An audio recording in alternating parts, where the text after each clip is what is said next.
Estamos ao vivo? Que isso, hein? Então, boa noite, pessoal, para essa primeira edição do podcast Os Sócios ao Vivo.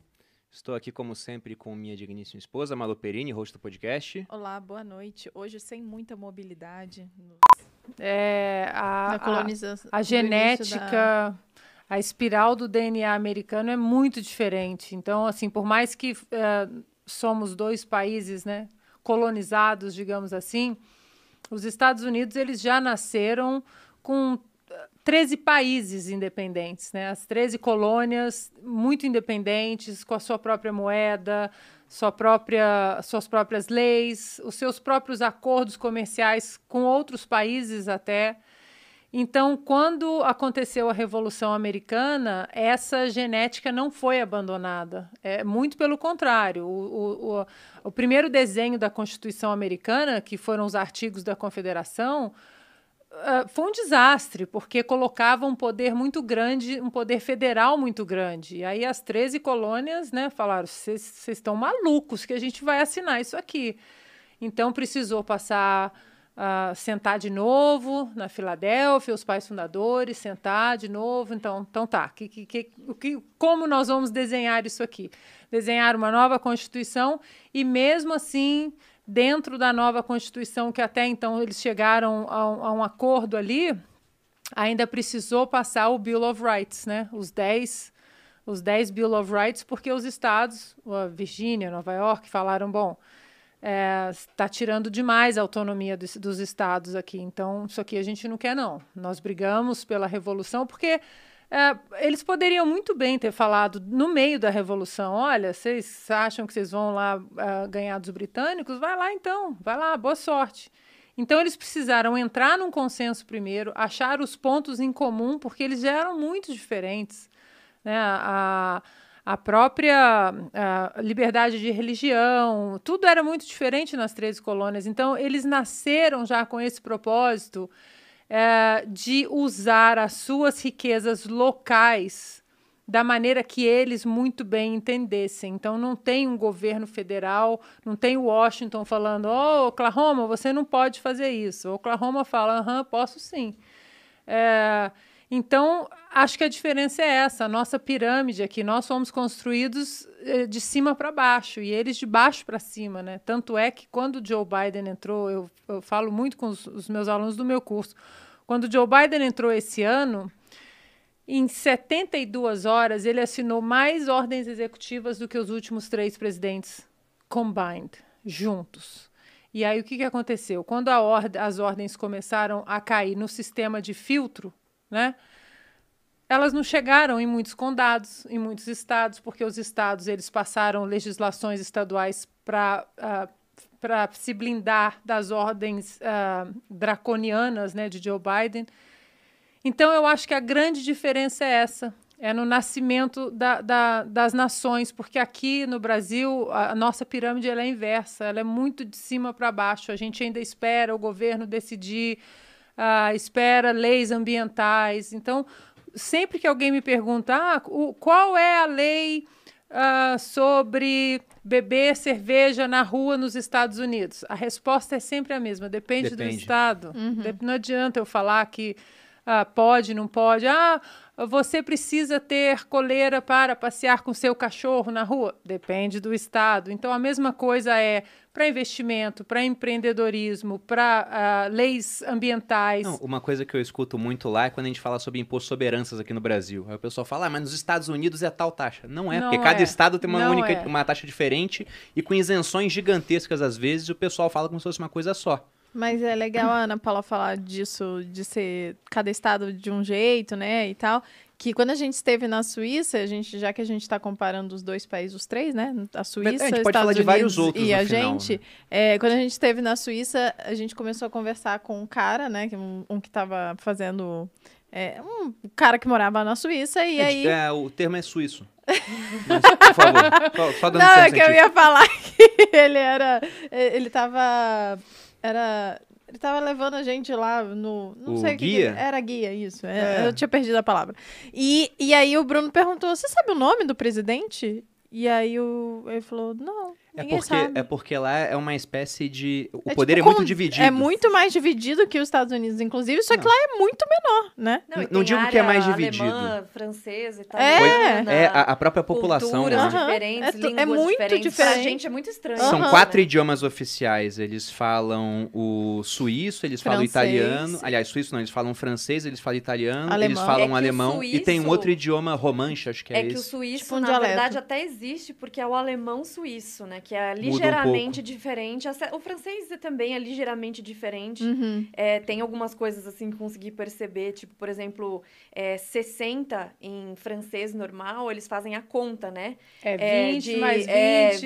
Exato. E na Suíça é 60 mesmo. Tem uns 60. Que faz muito mais sentido. Porque eles são suíços e eles são eficientes. Você fala suíço? Não, eu falo francês. Ah, tá. Un peu. Não, eu ia buscar aqui, mas se eu não me engano... É só que eu sei. Je sais. O que você tá buscando, amor? O número de cantões que a Suíça é dividida.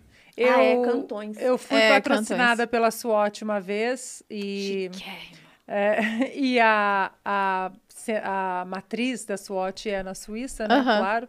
E eu fiquei muito amiga, né, de uma das diretoras de marketing da SWOT, e ela falava 300 línguas.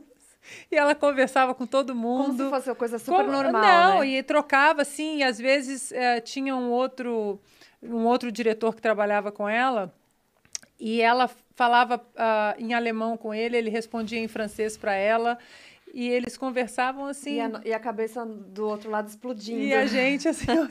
Que doideira. Mas tem um ponto bem interessante sobre isso. Você falou que eles são mais divididos que os americanos. Eu não sei, né?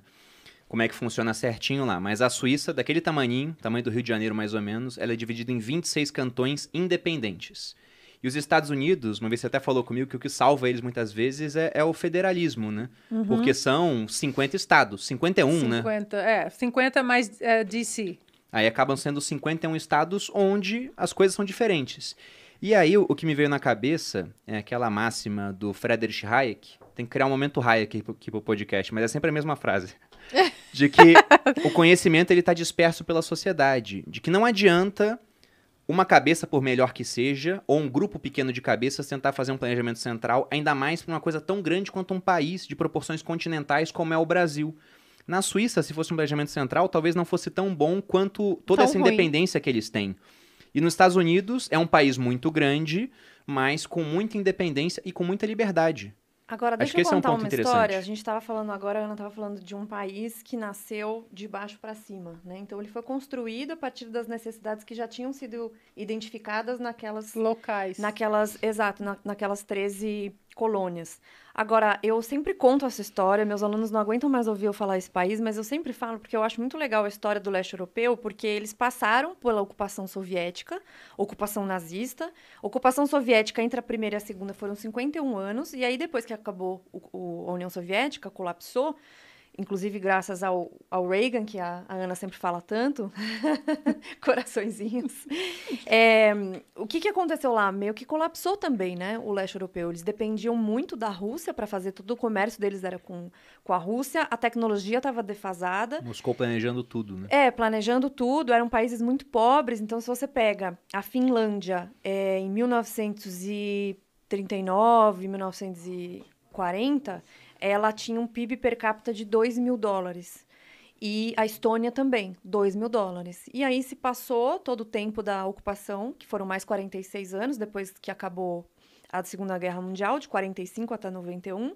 E o PIB per capita da Finlândia, voou, né?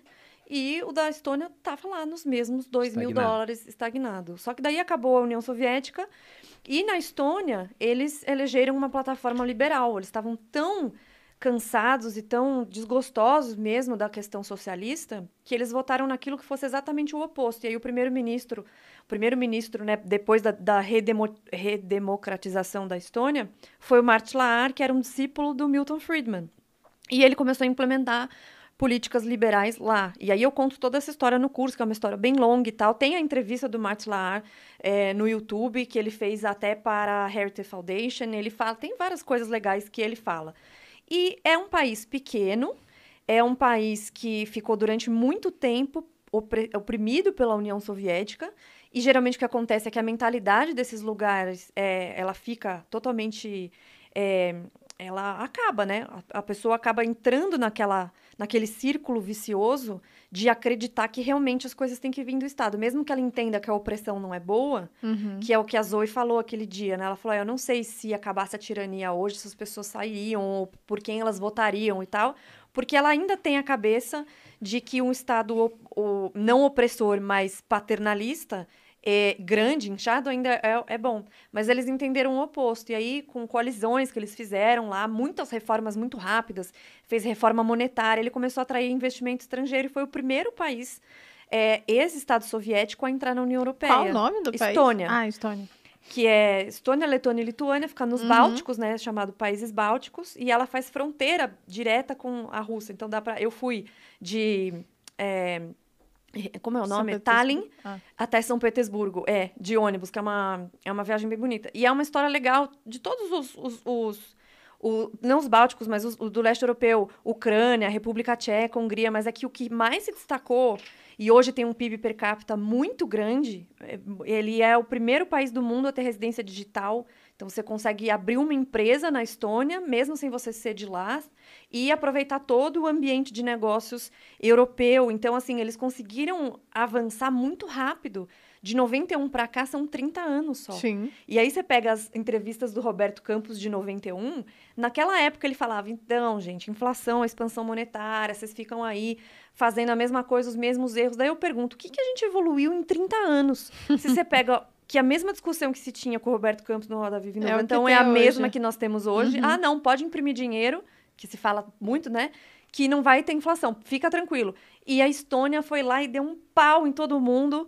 E aí as pessoas falam assim, mas que país liberal que funciona no mundo? Eu tenho uma lista, assim, bem grande para mostrar.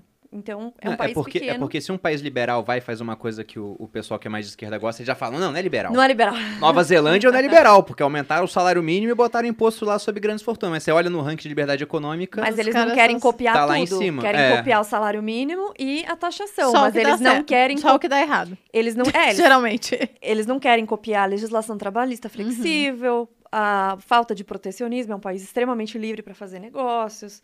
Não querem copiar a austeridade fiscal, é um país que gasta pouco, tem pouco gasto público, tem baixo endividamento. Agora, na pandemia, todo mundo aumentou um pouquinho. Sim. E eles também estão aumentando bastante o gasto público. Mas, Sim. Até parafraseando o Mises aqui... Esse livro é ótimo. Ele fala que... Na verdade, ele fala isso do homem, mas a gente pode levar para países.